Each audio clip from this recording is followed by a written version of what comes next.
Oke. Halo semua, perkenalkan nama saya Elzer Nurfirna. Pada kesempatan ini aku akan live bersama Kak Edi Hindrianto atau bisa dikenal dengan nama Ko Kim Chai. Yaudah, sekarang kita akan live bareng bersama Ko Kim Chai. Ya, orangnya udah ada nih.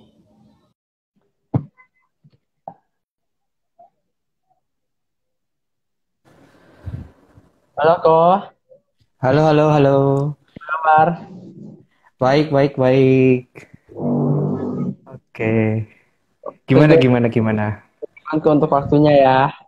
Yo, sama-sama, sama-sama. Oke, Ko. Ya, eh gimana, gimana? Berarti sekarang itu Koko Hmm. lagi bisnis apa aja sih sekarang nih? Oke, sekarang ya. Oke, utamanya adalah aku bergerak di Fami Mustik Indonya gitu. Jadi di Fami Mustik Indo itu ada beberapa bisnis sebenarnya di dalam Fami Mustik Indo sendiri.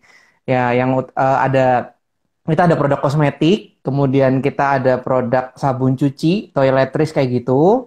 Kemudian ada satu lagi itu bagian konsultan ya. Jadi konsultan-konsultan tentang badan POM, kemudian konsultan kesehatan dan sebagainya itu ada di dalam konsultan itu.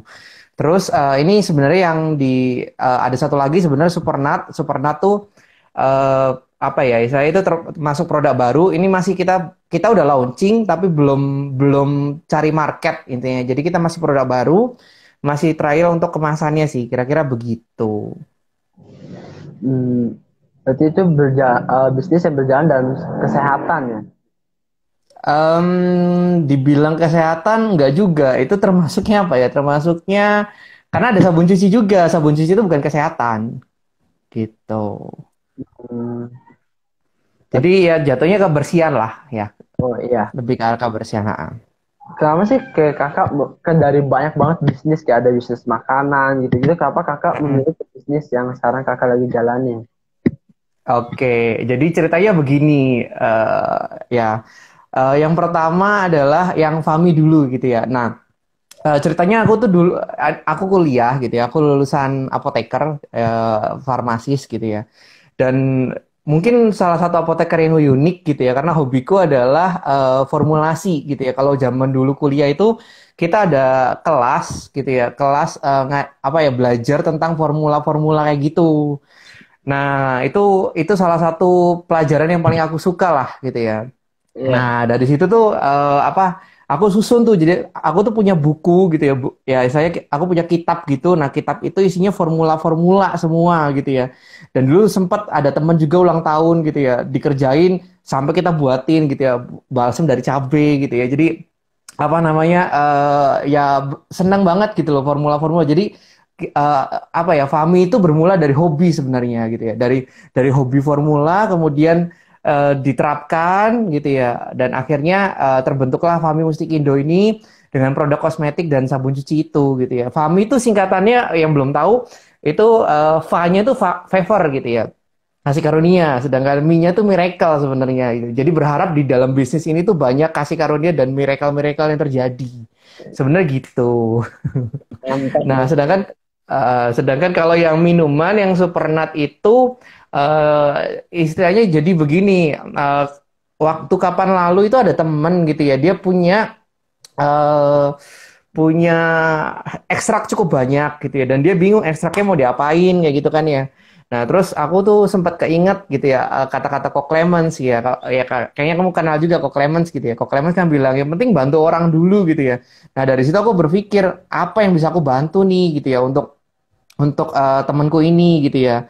Kebetulan dia di Surabaya gitu ya, orang Surabaya. Nah, terus akhirnya ngobrol-ngobrol-ngobrol-ngobrol, akhirnya terbentuklah serbuk dan serbuknya itu dibuat minum ya sama kita dibuat minuman, tapi dia juga jalanin sendiri untuk serbuknya itu apa ya diedarin secara global gitu loh untuk membentuk minuman-minuman juga. Jadi itu memang ke area kesehatan. Kalau yang minuman itu memang kita tujuannya ke arah kesehatan sih. Kira-kira Hmm, begitu. oke. Kena Nah, ini nih. Kan tadi katanya kakak ada dalam menjadi apoteker, kuliah apoteker. iya, iya. Kakak memilih apoteker, kakak suka atau bagaimana? Oke. Pertanyaannya luar biasa. Jadi begini, kalau prinsipku ya, aku nih dari SMA gitu ya, dari SMA aku tuh istilahnya matematika tuh bisa gitu ya, fisika itu bisa gitu ya, pokoknya hitung-hitungan tuh bisa. Tapi aku paling nggak bisa biologi dan kimia gitu ya. Dan akhirnya aku tuh pengen belajar lebih dalam tentang biologi sama kimia gitu ya. Ya Ya. itu istilahnya sih ngelawan batinku lah gitu ya, ngelawan keahlianku. Tapi aku mau nambah keahlian di area itu dan akhirnya aku coba deh masuk deh ke apoteker gitu ya. Sebenarnya kalau dibilang suka di awal nggak suka gitu ya. Bahkan IPK pertama juga hancur kayak gitu ya. Hancur, IPK semester satu tuh hancur banget gitu ya. Tapi coba berjalannya waktu, passion itu muncul gitu ya. Passion itu muncul, akhirnya justru yang di apa ya, yang dikuliahkan yang apa ya, bab-bab materi-materi yang susah-susah gitu ya. Justru aku malah bisa gitu loh. Justru aku malah bisa lulus dan sebagainya. Ya di situ. Jadi ya aku sebenarnya memang pengen belajar dalam banget gitu ya tentang kimia sama biologi sebenarnya gitu ya. Tapi kalau dibilang dulu nggak bisa aku sama sekali. Gitu. Menariknya itu eh, kenapa kakak bisa sampai bisa gitu loh. Oh ya, ya sebenarnya kenapa kenapa kita jadi sama aja pertanyaan gini, kenapa kita awalnya nggak bisa renang terus kita harus bisa renang gitu ya? Yang pertama tuh kita harus tahu motivasinya sih sebenarnya. Kalau motivasi kita tuh bener-bener pengen, bener-bener belajar, bener-bener pengen memperlengkapi diri gitu ya, seharusnya kita pasti akan mencari tahu lebih banyak, gitu ya, dengan cara ya baca buku gitu ya, tanya ke orang yang lebih ngerti, tanya ke orang yang lebih pintar gitu ya. Kalau aku sistemnya dari zaman kuliah ini ada teman-teman kuliah juga ini ya itu lebih banyak tanya ke dosen gitu ya, mungkin dosen juga udah sampai bosen kali ya. Ya udah ngeliatin muka aku tuh udah sampai bosen gitu, apalagi dulu formulasi itu salah satu dosen yang aku deketin terus setiap hari, bahkan ketemu setiap hari gitu ya, untuk aku belajar kayak apa sih formula gitu ya, bikin kayak gini kayak gimana, bikin kayak gini gimana ya. Dulu aku berpikir kalau kuliah apoteker belajarnya cuma obat-obatan doang. Ternyata setelah masuk enggak gitu ya. Semua formula dipelajari gitu. Hmm, oke, balik lagi ke bisnis yang kakak lagi jalanin, ya kan? Iya, ya. Heeh.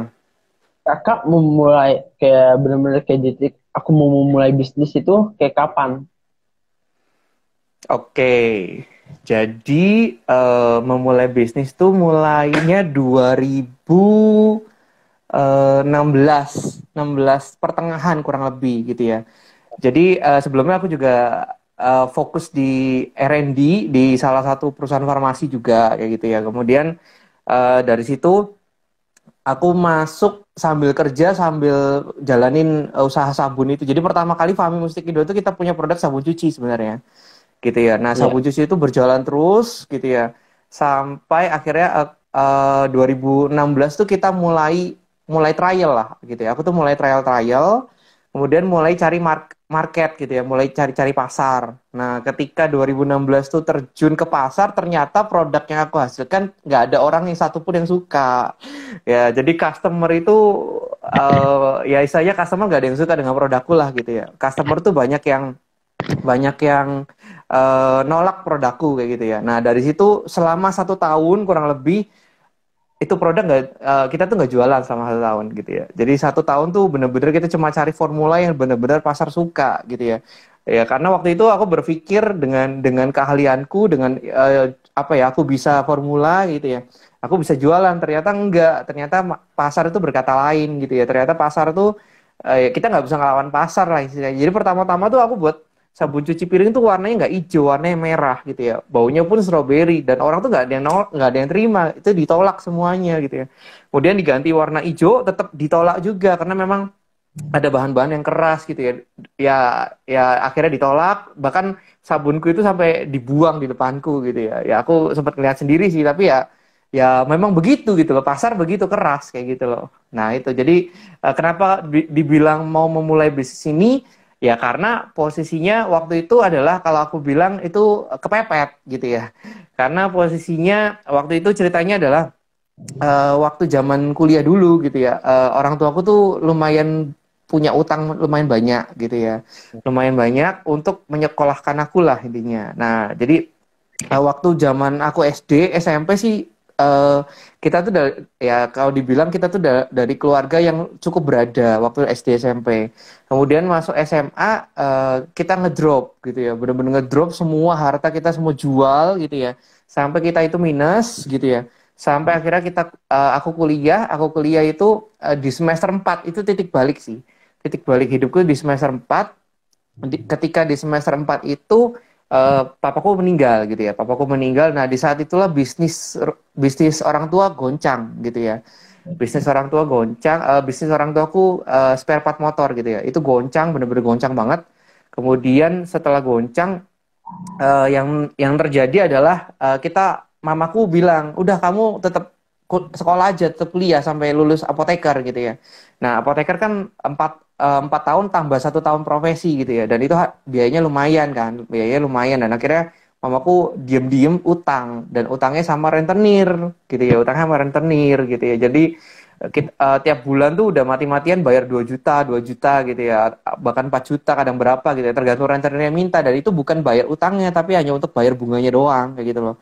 Sampai akhirnya lulus kuliah, aku langsung kerja. Kerja pun gajinya di bawah UMR waktu itu gitu ya. Nah, kerja itu gaji di bawah UMR, dan itu lumayan sampai sampai waktu itu baru pertama kali kerja tuh kurus banget lah. Aku ini kurus banget. Sampai aku tuh makan itu 1 minggu itu makan cuma paling di kantor doang, bahkan pas siang doang makan ya, biasanya begitu. Terus sorenya biasanya aku bungkusin makanan siang itu di kantor, sisaan itu aku bawa pulang ke kosan, kira-kira begitu. Aku makan buat buat malamnya kayak gitu. Nah, terus sampai Sabtu Sabtu kita nggak kerja, terus ngapain? Aku nggak makan Sabtu, tidur tidur seharian kan. Lapar ya lapar, tapi minggunya akhirnya aku makan lagi gitu ya. Ya begitu sih. Ya itu, terus dari situ kan kayaknya berasa utang tuh nggak lunas-lunas kayak gitu ya. Utang tuh rasanya kok nggak lunas-lunas sebagainya. Akhirnya jalani sabun ini. Hmm. Kira-kira begitu. Kak, bagaimana Hmm. caranya kakak bisa sampai di titik ini? Bagaimana caranya? Sebenarnya kalau dibilang caranya sih ya bingung juga ya. Kalau dibilang caranya sih ya yang pasti sih aku nambahin keahlian gitu ya.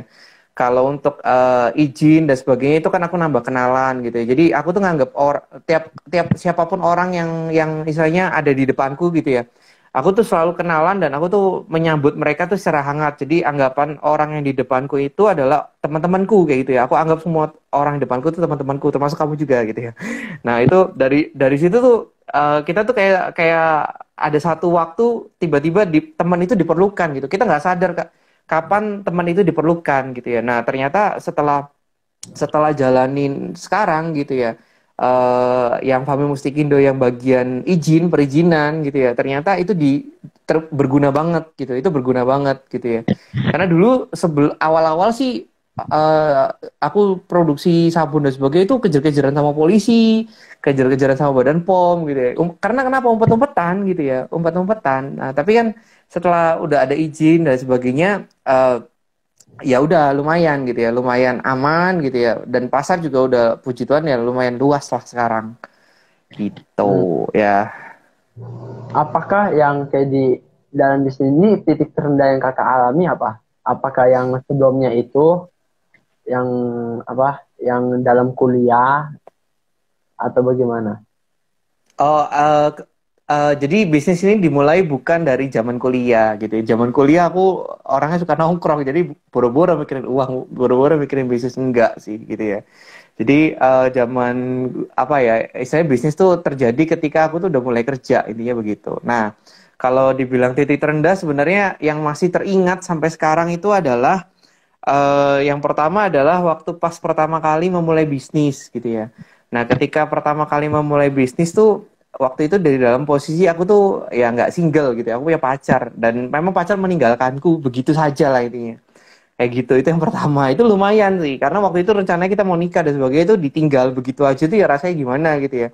Padahal kita udah persiapan segalanya, bisnis pun kita udah persiapan segalanya, ditinggal gitu aja. Itu yang pertama. Kemudian yang kedua, ketika customer itu ada sempat ya nggak 1 2 customer doang, tapi beberapa customer gitu ya. Beberapa customer tuh bilang, buat apa kamu jualin produk, nggak hanya customer, ada beberapa teman juga gitu ya, ada beberapa teman tuh yang meremehkan usahaku gitu ya. Jadi menganggap sabun cuci apaan gitu ya, untungnya kecil gitu ya. Terus ada yang ngomong sabun cuci apaan gitu ya. Terus untungnya kecil nggak. Terus kita beli produk sabun cuci itu buat apa? Karena itu digunakan orang lain untuk dibuang gitu kan ya. Nah, itu jadi beberapa customer tuh bener-bener meremehkan banget sih untuk apa bisnis yang ada, termasuk juga teman-teman gitu ya. Ada bahkan teman gereja pun ngeremehin kamu ngapain gitu ya, sampai gila-gilaan. Jadi dulu tuh ya dulu bahkan sampai hari ini gitu ya. Kita tuh kalau kalau apa ya, kalau kita delivery gitu ya, delivery barang gitu ya. Kita pakai motor kan, pakai motor. Nah, dan sabun cuci itu nggak enteng. Sabun cuci itu berat gitu ya, berat banget ya. 5 liter ya 5 kilo gitu ya. Kalau 10 liter 10 kilo gitu kan. Dulu dulu awal-awal pun kita aku nganter, aku stay-nya waktu itu produksinya ada di Cikupa gitu ya. Nah, ketika produksi di Cikupa, nganternya tahu kemana? Nganternya ke Jakarta Barat, nganternya ke Jakarta Selatan, nganternya ke Jakarta Pusat. Nah, terus sempat ada orderan dari Bali dan Jakarta Timur, kita tolak semua. Karena kenapa? Karena nggak masuk harganya kayak gitu loh. Nah, disitulah ketika aku naik motor gitu ya. Nah, itu dikejar-kejar tuh sama Badan POM, sama polisi, itu dikejar-kejar. Makanya aku nih ngebuat satu divisi yang baru di Fami Mustikindo tentang perizinan, karena memang aku pun ngalamin itu gitu ya. Apalagi sekarang Badan POM kan lagi bergerilya nih gitu ya, lagi bergerilya lewat online. Nah, apapun barang-barang yang online yang nggak ada izin itu lagi dicari nih sama Badan POM semuanya. Kemarin ada temanku kena tuh, dia jualan online gitu ya. Padahal jualannya online di rumah doang. Kena sama Badan POM, ditutup, kena deh gitu ya. Denda dan sebagainya. Nah, makanya divisi yang ada ini untuk ngebantu juga, ngebantu teman-teman yang memang belum belum punya izin. Nah, dari situ itu balik lagi cerita yang tadi gitu ya, yang titik terendah gitu ya. Jadi aku pun ngerasain gitu ya, aku ngerasain bisnis ini bener-bener dari nol gitu ya, bener-bener dari nol. Ya, ketika waktu awal-awal kita nggak langsung sewa tempat untuk produksi gitu ya. Kita awal-awal produksinya di mana?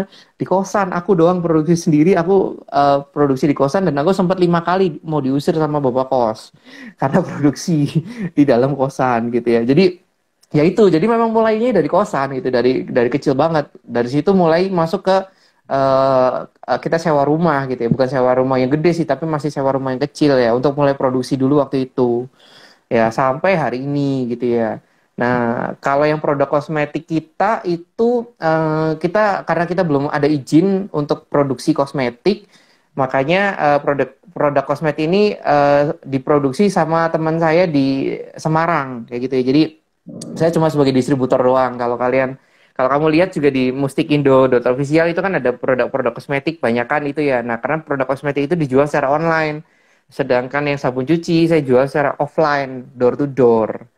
Kayak gitu. Sedangkan perizinan memang nggak terlalu banyak disiarkan di via Mustikindo. Kenapa? Karena perizinan itu kan satu hal yang sensitif gitu ya. Jadi kalau memang dibutuhkan, teman-teman butuh untuk cari izin dan sebagainya, nanya soal izin ya bisa PM langsung atau DM di Instagram saja. Ya kira-kira begitu sih. Gitu. Jadi kalau titik terendah, aku udah pernah diusir di kosan, aku udah pernah ditipu juga. Tipunya pun nggak rendah, karena dulu saking bodohnya marketing gitu yang nggak ngerti pasar, cari reseller pesan 100 liter, 200 liter, kita kirim, bayarnya nanti akhir bulan, ternyata yang terjadi adalah barangnya hilang, uang nggak masuk. Gitu ya. Bahkan sampai hari ini pun masih ada yang belum terbayar resellerku, dan resellernya udah miskom gitu ya, udah miscommunication kayak gitu loh. Nah, terus juga dibilang teman-teman juga ada yang nggak ngedukung, ada. Nah, dan customer yang dulu tuh nganggap rendah sabunku gitu ya. Justru sampai sampai hari ini masih pesan gitu ya. Sampai hari ini masih pesan. Gitu. Ini apa sih yang membuat kakak termotivasi untuk terus maju? Kan ada Oke. orang yang seperti untuk udahlah, udah pada nggak ada ini, ya udah stop aja gitu kan. Mm-mm. Kan yang membuat kakak untuk terus maju nih. Oke. Ya, jadi kalau dibilang, aku cerita sedikit ya, gak apa-apa, ini sama-sama sharing ya. Jadi kalau dibilang terus maju, sebenarnya aku juga sempat kepikiran waktu awal-awal pandemi gitu ya. Ketika awal-awal pandemi, nggak hanya awal pandemi lah, pertengahan tahun gitu ya, aku sempat kepikiran, mau meninggalkan bisnis ini semuanya. Sebenarnya aku sempat kepikiran seperti itu dan aku sempat kepikiran masuk ke salah satu jadi agent insurance gitu ya. Sempat kepikiran seperti itu. Kenapa kok seperti itu? Karena posisinya agent insurance itu pendapatnya lebih besar gitu ya. Nah, tapi di satu titik ketika aku mau mundur, kok ada customer yang nyariin aku dan itu customer bukan customer lama, customer baru kayak gitu ya. Customer baru nyariin aku lagi, customer baru nyariin aku lagi gitu ya. Ya mungkin dari mulut ke mulut kali ya, aku juga kurang ngerti gitu ya. Dari mulut ke mulut, dari mulut ke mulut gitu ya. Nanya-nanya, hotel juga tiba-tiba nanya gitu ya. Terus mall juga tiba-tiba nanya. Nah, dan akhirnya memang mereka order gitu ya. Nah, ketika itu aku tuh rasanya, aduh, aku mau ninggalin, tapi kok ada customer yang nyari gitu ya. Sedangkan aku mau buka lapak yang baru nih, mau buka zona yang baru, misalnya di agent insurance gitu ya. Sedangkan kan kalau kalau kalau yang aku tahu adalah ketika kita jadi agent insurance tuh penolakannya cukup besar kayak gitu ya. Memang pendapatnya besar, tapi kan penolakannya cukup besar. Tapi itu kan lapak baru buat aku gitu ya. Nah, sedangkan aku udah punya lapak yang lama. Kenapa setelah itu aku berpikir gitu ya? Aku berpikir kenapa enggak aku berbesar lapak yang lama daripada aku cari lapak yang baru kayak gitu kan. Nah, ya udah akhirnya aku perbesar nih lapak yang lama gitu ya sampai hari ini. Ya walaupun memang berjuang sendiri itu lumayan berat kayak gitu ya, lumayan berat. Dulu tuh kita partneran gitu ya. Fami Mustik Indo ini partneran gitu ya. Terus karena waktu itu kapan lalu dulu sempat kita kurang modal 2017 kita kurang modal kita cari investor kemana-mana gitu ya sampai kita bela-belain ke Bekasi, bela-belain ke Cikarang, bela-belain ke mana kita ketemu tuh 5 sampai 7 orang investor ya. Tapi 5 sampai 7 orang investor tuh nggak ada yang terima gitu ya, nggak ada yang terima presentasi kita, semua ditolak gitu ya, presentasi kita tuh semua ditolak gitu ya. Ya. Mereka tolak kenapa? Karena ketika mereka melihat besar keuntungannya gitu ya, mereka tolak semuanya. Nah, di situ lumayan sakit sih di hati. Nah, di situ pun aku sempat kepikiran, ya udahlah, aku ganti aja usahanya atau aku mundur lah, aku biar biar ini aja apa berkarir aja atau kayak gimana gitu. Tapi kok kayaknya nggak di sini tempatku gitu ya, kayak kayak semacam aku tuh nggak seperti ini gitu. Sabunnya aku harus gedein dan sebagainya. Akhirnya aku coba berjuang terus berjuang sampai dulu pernah kita stagnan, customer kita itu aja gitu ya. Tapi tetap kita berjuang sampai akhirnya ya udah aku memutuskan untuk gedein ini aja deh dibandingkan buka lapak yang lain dulu gitu. Ya, Hmm. kira-kira begitu sih.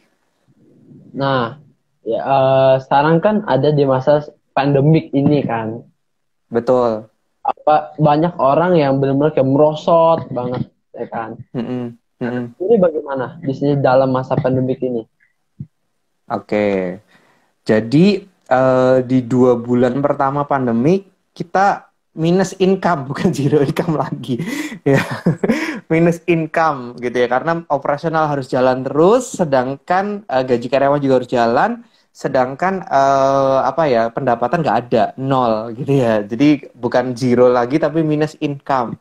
Nah ketika itu jadi ceritanya begini nggak tahu ya kayak semacam kalau dibilang diselamatkan aku juga bingung tapi memang kayak ini nggak ada sesuatu yang kebetulan sih aku yakin maksudnya di dunia ini nggak ada sesuatu yang kebetulan gitu Ya. itu memang sudah direncanakan kayak gitu ya. Nah ketika dulu tuh waktu tahun 2019 gitu ya waktu tahun 2019 tuh aku tuh sempat muter gitu ya sempat muter di daerah Binus gitu ya di daerah Binus kemudian ada satu tempat makan yang depannya P belakangnya G ya itulah pokoknya gitu ya itu masih baru buka kalau nggak salah depannya P belakangnya G gitu ya makanya all you can eat ya. Nah ketika di situ aku ngobrol nah kebetulan si manajernya tuh bilang gini eh bisa nggak buatin aku gitu ya satu produk sabun cuci tangan tapi yang tidak berbusa terus aku kepikiran bikin kayak antiseptiknya Nuvo ya Nuvo gitu ya itu kan ada kayak yang sekarang disebut hand sanitizer itu gitu ya. Ya. Nah akhirnya waktu itu aku buat itu pas aku balik lagi ke resto itu ternyata apa nggak jadi pesan gitu resto itu nggak jadi pesan oh ya sudah nggak apa-apa gitu ya. Nah tapi akhirnya produk itu nggak aku develop lagi produk itu aku matiin karena nggak ada orderan sama sekali waktu itu. Nah, terus sejalannya waktu kan masuk pandemi kemarin. Ya. Nah, ketika masuk pandemi, di bulan pertama, bulan kedua itu minus income kan. Nah bulan pertama tuh bingung gitu ya. Aku bingung banget. Ini kok nggak ada pendapatan sama sekali gitu ya. Gimana gitu ya. Nah, terus akhirnya aku memutuskan aku cobalah online kayak gitu ya. IG Live juga kayak kamu kayak gini. Terus tiba-tiba dapat ide dan sebagainya gitu ya. Makanya ada produk produk kosmetik yang ada di Mustik Indo Official itu produk baru gitu ya. Itu munculnya ketika setelah online, setelah IG Live gitu ya. Ada temen lama tiba-tiba hubungin dia bilang aku ada produk nih gini-gini cuma dia nggak bisa jual waktu itu dia nggak ada badan pomnya akhirnya aku bilang coba kamu urus badan pomnya dan sebagainya akhirnya pasarnya jadi meluas sekarang jadi gede kayak gitu ya sekarang jadi gede memang di mana mana kan namanya usaha tuh benar masih kalau Clemens bilang kita nggak hanya modal uang tapi kita juga butuh modal waktu gitu ya modal Ya. nggak hanya uang gitu ya tapi ternyata uang juga diperlukan untuk modal gitu ya jadi waktu itu temanku juga sempat sempat apa ya sempat minjem bank juga akhirnya diurusin semua 18 produk muncul Badan POM akhirnya aku jadi distributornya juga kan untuk jual-jualin. Nah, di sisi lain makanya ketika selesai IG live gitu ya waktu itu akhirnya aku dapat produk kosmetik gitu ya. Nah, aku sempat kepikiran apa ya masa pandemi ini produk kosmetik laku, ternyata laku. Ya, Hmm. produk kosmetik di masa pandemi itu cukup laku gitu ya. Orang-orang nggak tahu juga gitu ya. Aku juga bingung mikirnya orang-orang gimana. Tapi orang-orang kan rata-rata di rumah gitu ya. Tapi kok mereka malah beli produk-produk kosmetik gitu ya. Tapi ya justru laku gitu ya. Sabun cuci, sabun mandi dan sebagainya itu laku gitu ya. Akhirnya waktu itu temanku kebetulan idenya cukup unik gitu ya. Dia punyanya kan dari lengkuas, dari anggur, dari beras gitu ya. Akhirnya diproduksi untuk kulit dan sebagainya dan laku gitu ya. Waktu itu akhirnya aku cuma mainan online sabun kecantikan itu. Hmm. Nah, terus yang kedua aku kepikiran gitu ya. Kepikiran waktu itu kan sempat live juga sama Ko Clemens. Nah, Ko Clemens tuh sempat bilang kita harus pivot bisnisnya gitu ya. Di dalam pivot maksudnya kita ganti bisnis sementara waktu kayak gitu ya di dalam masa pandemi gitu ya. Nah, terus akhirnya aku sempat kepikiran, oh dulu kan aku sempat ada produk hand sanitizer gitu ya. Kenapa enggak itu diaktifin lagi gitu ya. Nah, akhirnya dari situ aku mulai keluar-keluar lagi tuh hand sanitizer gitu ya. Tapi via WhatsApp penjualannya, via marketnya via WhatsApp teman-teman aja atau teman-teman grup gitu. Aku lempar ke grup. Ternyata orderannya lumayan booming gitu ya.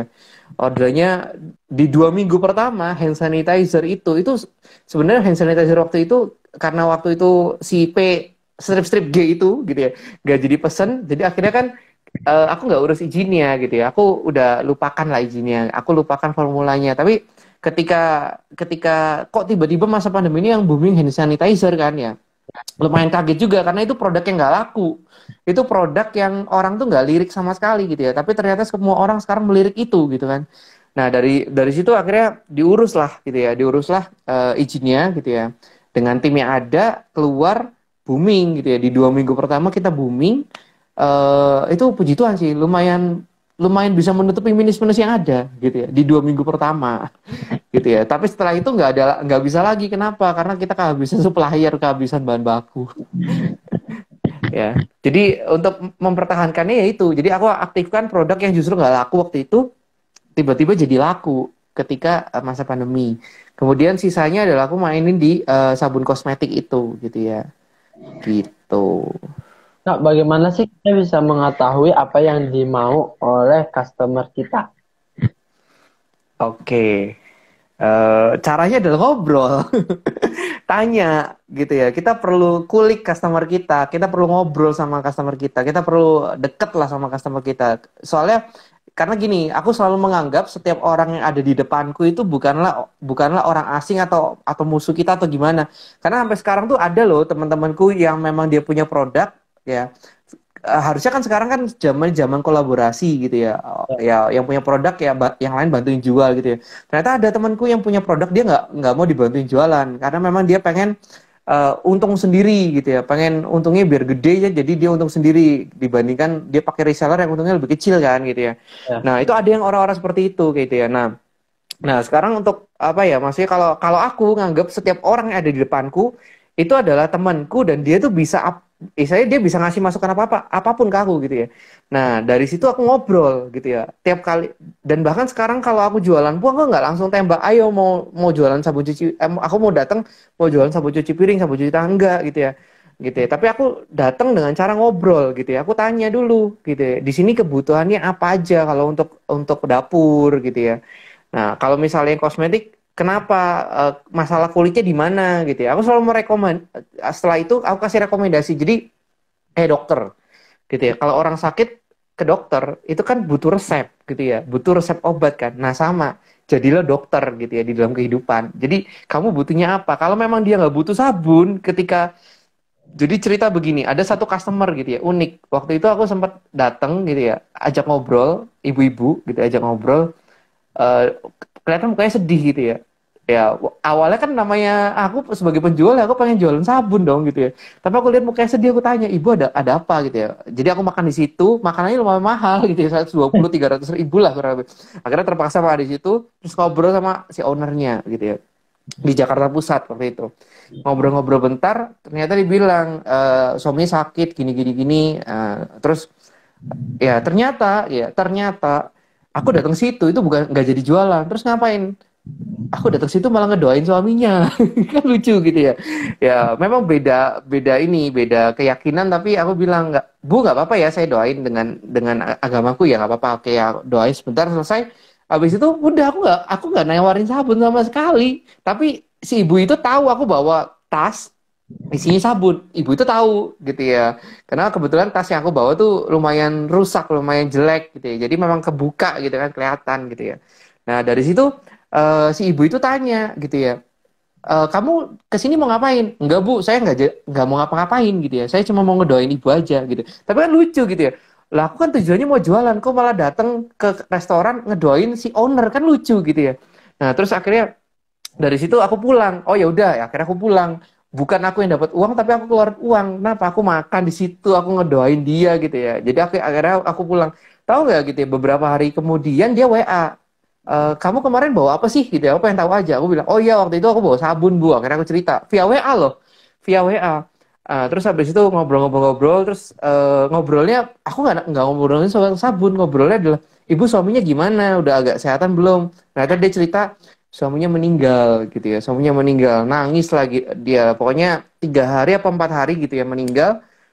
Baru 3 hari atau 4 hari yang lalu gitu meninggal. Terus akhirnya aku ya udah, aku bilang ya udah turut berduka cita ya bu ya, gini gini gini, ngobrol. Nah terus habis itu ya udah deh, aku buat dikirimin sabunmu gini gini loh. Dia nggak minta sampel loh, dia nggak minta sampel, dia nggak nanya sabunku kayak gimana kualitasnya dan sebagainya, dia nggak minta sama sekali. Tapi dia cuma langsung DM atau enggak, bukan DM, WA gitu ya, langsung WA, tolong kirimin deh punya kamu berapa bu, 50 liter, langsung diorder kayak gitu ya. Nah jadi aku tuh nganggap orang customer di depanku itu bukan customer, tapi aku nganggap itu sebagai teman.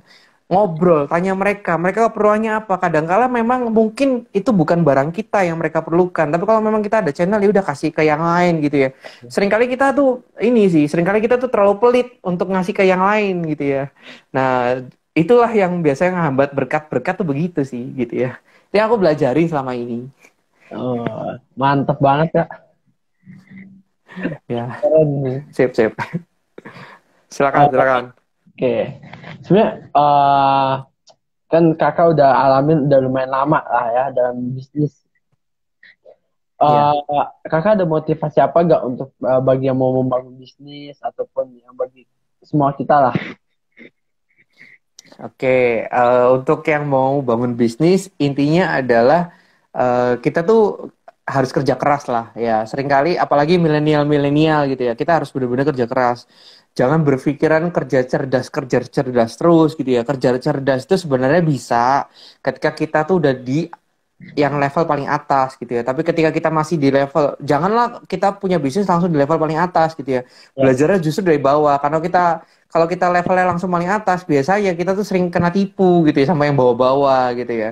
Ya karena kita nggak tahu cara kerja yang bawah kan gitu ya. Kalau perlu kita sampai bersihin WC dulu pertama kali, ya nggak apa-apa, bersihin tuh WC pertama kali. Jadi OB dulu, jadilah OB dulu pertama kali gitu ya. Mulailah dari bawah gitu ya. Ketika mulai dari bawah, merangkak sedikit-sedikit gitu ya. Memang butuh waktu, nggak ada bisnis yang instan, butuh waktu gitu ya. Ya butuh waktu, pelan pelan pelan. Dan ketika nanti kita ada waktunya, kita sampai di atas nanti gitu ya, kita akan bisa menghargai orang yang paling bawah. Kenapa? Karena kita pernah jadi orang yang paling bawah gitu loh. Ya makanya seringkali soalnya teman-temanku yang milenial gitu ya, pengen banget bisnis cepat dapatnya uangnya gede gitu ya, pengen banget ya. Jadi dia lepasin reseller, dia buang tuh dropshipper dan sebagainya. Pengennya keuntungan semua masuk ke kantongku sendiri gitu ya. Bukan itu gitu ya. Sebenarnya bisnis itu tujuannya apa sih? Ya seringkali kita tuh sering salah tuh di area ini gitu ya. Tujuan bisnis sendiri tuh ngapain gitu ya? Bukan menghasilkan keuntungan sebesar-besar ya enggak muluk-muluk lah. Memang kita bisnis butuh untung betul gitu ya. Ya, Bisnis rugi buat apa kan? Ya betul betul banget gitu ya. Nah, tapi nggak semata-mata bisnis itu hanya keuntungan gitu ya.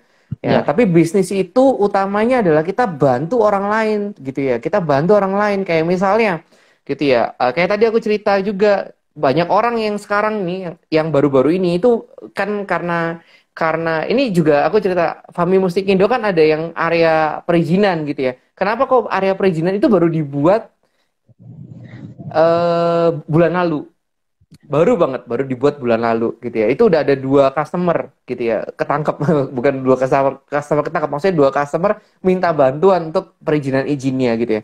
Nah, kenapa kok itu dibuat gitu ya? Karena waktu 3 bulan yang lalu gitu ya, aku dapat surat karena aku sering bolak-balik Badan POM gitu ya, ya, karena temanku ada di POM gitu ya, jadi aku sering bolak-balik Badan POM. Waktu itu sempat ngobrol, kebetulan karena pandemi kan jadi ngezoom terus gitu ya.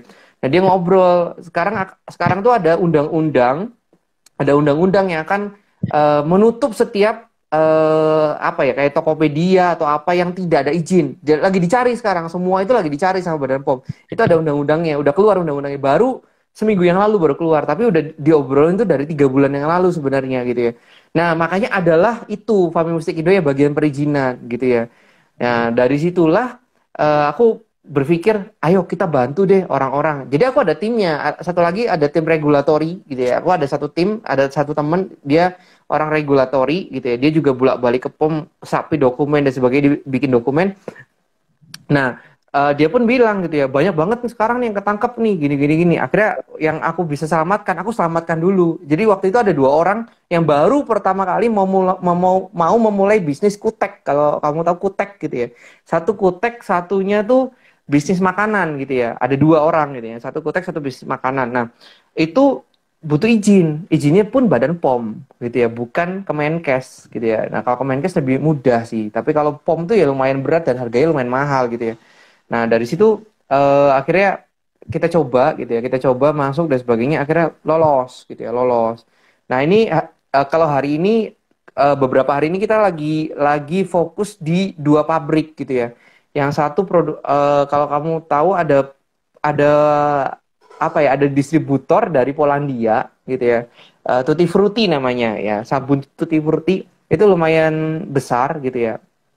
Posisinya di Bandung gitu ya. Nah itu pengen produksi di Indonesia gitu ya, kira-kira lagi produksi di Indonesia, dia lagi ngurusin perizinan dan sebagainya gitu ya. Nah kita bantu itu gitu ya, kita bantu. Kemudian selain Tutti Frutti, kebetulan si owner ini, yang owner Polandia ini, dia bergabung sama Herbal Care namanya, bukan Herbalife ya, ini Herbal Care. Herbal Care itu lebih ke shampoo kayak gitu. Kalau Tutti Frutti lebih ke mandi, kalau Herbal Care itu lebih ke shampoo gitu. Nah itu pun kita lagi urusin izinnya gitu ya. Itu dan dua-duanya posisinya di Bandung gitu ya.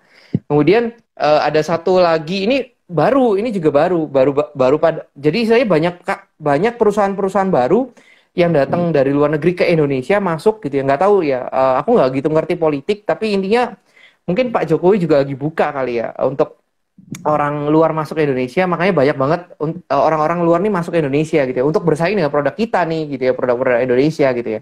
Nah di situ kita lagi urusin izinnya gitu ya, aku bantu ngurusin izinnya di Fami Mustik Indo ya, bagian perizinan gitu ya, karena memang sekarang tuh lagi dicari semua sama Badan POM. Kemarin temanku juga sempat ada ketangkep gitu ya, ada 5 orang ketangkep, nggak tahu udah masuk berita atau belum, pokoknya ada 5 orang ketangkep gitu ya. Pokoknya itu produksinya simple, produksi juga produksi sabun mandi, produksi kosmetik. Ini lagi banyak banget loh, kosmetik ini lagi booming. Kok Clemens pun lagi bikin pabrik kosmetik kayak gitu ya. Ya itu ini apa namanya, lagi booming, dan memang POM tuh lagi gencar juga sekarang. Karena mungkin karena kemarin kan masa pandemi nggak ada pendapatan, nah dia cari pendapatan di area ini kali ya, sekarang ini gitu ya. Nah itu jadi makanya bagi anak-anak gitu ya, yang muda-muda, terutama milenial, kalau benar-benar kalian mau memulai bisnis gitu ya, ya intinya adalah kerja keras gitu ya. Nggak hanya kerja cerdas doang, kerja keras aja dulu. Kalau memang nggak bisa, belum bisa untuk jualan atau belum bisa untuk punya modal dan sebagainya, carilah bisnis yang memang itu ada berizin karena biar aman dan penjualan bisa booming gitu ya. Ya Ya. cari yang berizin, jangan jangan cari yang tidak berizin. Kalau yang nggak berizin, efeknya nanti ke kita kok, bahaya soalnya gitu ya. Kan kita bantu orang, malah kalau kita yang ketangkep, malah orang lain juga kena, kan itu bukan bantu namanya. Itu malah menghancurkan bisnisnya orang kan begitu. Nah, makanya carilah kalau perlu jadi dropshipper dulu aja gitu ya. Jadi dropshipper yang memang untungnya kecil, memang nggak gitu nggak besar gitu ya. Tapi kan kok Clement selalu bilang gitu ya, ketika kita memulai belum punya modal nggak apa-apa, carilah jadi dropshipper sampai kita tuh punya modal gitu ya. Kalau aku di Entrepreneur Society itu ada, kita tuh diajarin kelas-kelas ceritanya. Itu puji Tuhannya gitu ya, karena kok Clement diajarin kelas-kelas, ada 6 kelas kan ya. Ya, halo Natalia. Ya, jadi kita ada 6 kelas. Nah, 6 kelas tuh, kelas yang pertama itu adalah kelas-kelas dropshipper. Jadi di situ ada pengusaha-pengusaha besar yang punya izin dan sebagainya, dan mainnya nggak kecil, itu main gede loh gitu ya. Dan itu apa namanya, barang-barang trading semua rata-rata. Nah, ketika kita di kelas satu, kita bisa jualin apapun gitu ya. Kita bisa jualin apapun dari teman-teman yang ada di kelas 3 ke atas gitu Iya. ya. Nah, nanti ketika di kelas 2 kita tuh udah fokus sama produk-produknya yang ada. Kemudian kita tinggal masalah memperbesar doang gitu ya. Gimana cara memperbesarnya? Yaitu bikinin SOP, bikinin ini, bikinin itu, ribet banget lah, izin dan sebagainya, itu ada di kelas 2 gitu ya. Karena itu yang paling utama. Makanya dulu waktu awal-awal pandemi gitu ya, aku pun sempat galau gitu ya. Milenial mungkin juga bingung mau bisnis apa ketika pandemi kan gitu ya. Nah, aku Nah, juga dulu sempat galau gitu ya. Ini mau ngapain nih gitu ya, nggak ada pendapatan sama sekali. Akhirnya Kok Clemens bilang, coba kamu urusin yang bisa kamu urusin dan sebagainya. Terus akhirnya, oh ini bisa gitu ya. Jadi dulu awal-awal pandemi itu justru aku dapetin nomor izin edarnya ini sabun kosmetik ini kan, gitu yang punya temanku ini gitu ya. Ada 18 produk dengan 18 nomor izin edar. Gitu kira-kira. Jadi ayo semangat semua yang mau usaha. oke. Kok bagaimana sih bisa kayak bisa mengatur kan, ada kata Koko ya, ada yang mengurus Badan POM ya kan, ada yang Hmm, dalam produksi yang ada. Bagaimana hmm, kata hmm. Koko bisa kayak mengimbangkan semuanya atau bisa mengurus? Oh, oke. Berarti ini ngomongin waktu gitu ya. Ya, jadi kalau dibilang kita tuh dikasih Tuhan itu waktu 24 jam, ya kan ya. Nah, sekarang tinggal manusia itu tugasnya adalah mengelola gitu ya. Nah, selama 24 jam itu, ya selama 24 jam itu, kalau kita sebagai orang yang benar-benar mau bertumbuh, artinya bertumbuh itu pasti akan ada buah gitu ya, pasti ada hasil kan gitu ya. Nah, kalau aku punya prinsip, jangan jadikan setiap jam itu nggak ada hasil. Setiap jam itu harus ada hasilnya.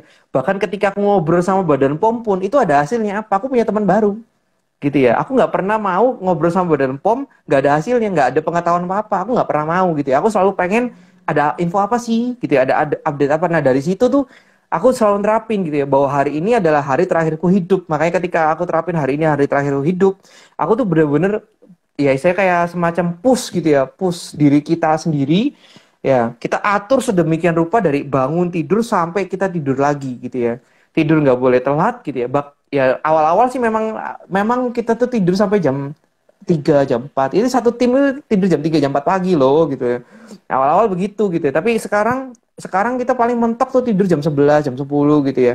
Ya, karena udah saking ngaturnya sedemikian rupa, memang butuh waktu yang cukup panjang untuk menjalani bisnis, tapi butuh waktu yang sangat singkat untuk menghasilkan sesuatu kan. Nah, makanya ketika kita ke POM kan kita nggak tiap hari ke POM gitu Ya, ya.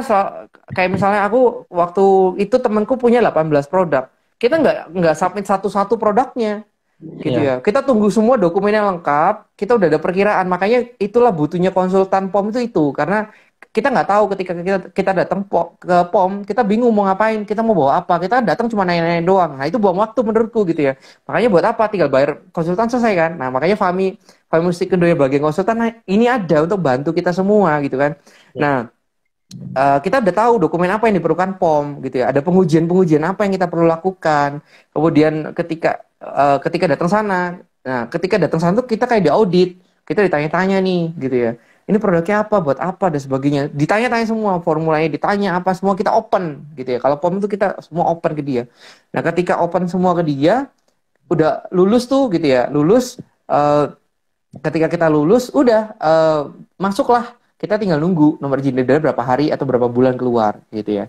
Nah jadi jangan datang ke POM kosongan, nggak ngerti apa-apa, bingung gitu ya. Itu buang waktu sebenarnya. Awal-awal aku juga begitu, buang waktu gitu ya, tapi aku belajar gitu ya. Aku cek kanan kiri gitu ya. Nah itu ya. Terus habis itu juga sama ketika kita produksi. Nah ketika ngaturnya gimana ya, produksi kalau nggak pegang ya gampang, aku tinggal sewa orang harian lepas gitu ya. Kita biasanya harian lepas pakainya gitu ya, pakai harian lepas, kita sewa, bayar per jam berapa, udah dipakai, kerjain, udah selesai gitu ya. Kita juga bantu gitu ya, bantu orang-orang yang, apalagi sekarang setelah masa pandemi ini gitu ya, banyak banget yang nganggur kan gitu ya, banyak banget orang butuh uang kan gitu ya, banyak banget orang butuh makan kan. Nah ya itu gitu ya, kan kita balik lagi ke yang tadi, tujuan bisnis kita kan bantu orang gitu ya, bukan merusak orang kan gitu ya. Nah makanya ya udah, bantulah tuh mereka yang butuh kerjaan atau butuh makan. Nah itu dari situ sih, walaupun memang sementara ini kita masih bisa bayar cuma sampai harian lepas, belum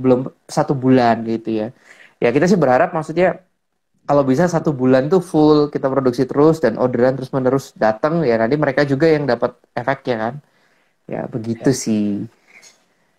Oke. Kok ada yang mau beli Mm-mm. produk Koko, bagaimana nih? Mm-mm. Oke, bisa PM aja ke Mustikindo.official ya, atau PM ke sini, ke Kim Chai ini nggak apa-apa. Nanti akan diarahkan kok, akan diarahkan. Kok yang BPOM bagaimana? Yang badan POM? Sama, PM sama DM aja. Nanti kita akan arahkan semuanya. Oke, kok thank you banyak ya. Mm-mm. Belajar banyak banget nih. Sama-sama. Juga YouTube juga akan merasakan ini manfaatnya. Ya puji Tuhan lah pokoknya. Semoga memberkati ya, semoga memberkati. Thank you banget ya kok sekali lagi nih. Sama-sama. Yo. Thank you semuanya yang udah ikut live yang ada. Thank you banget untuk kalian yang sudah menonton, dan buat kalian yang baru saja datang atau nggak full tadi nonton dari awal, kalian bisa cek di ntar di IGTV aku di Elza Randu Kurniawan, ataupun kalian bisa lihat di YouTube channelnya aku sama, namanya Elza Randu Kurniawan juga. Oke guys, thank you untuk live hari ini, thank you juga untuk kalian yang udah nonton. Thank you guys.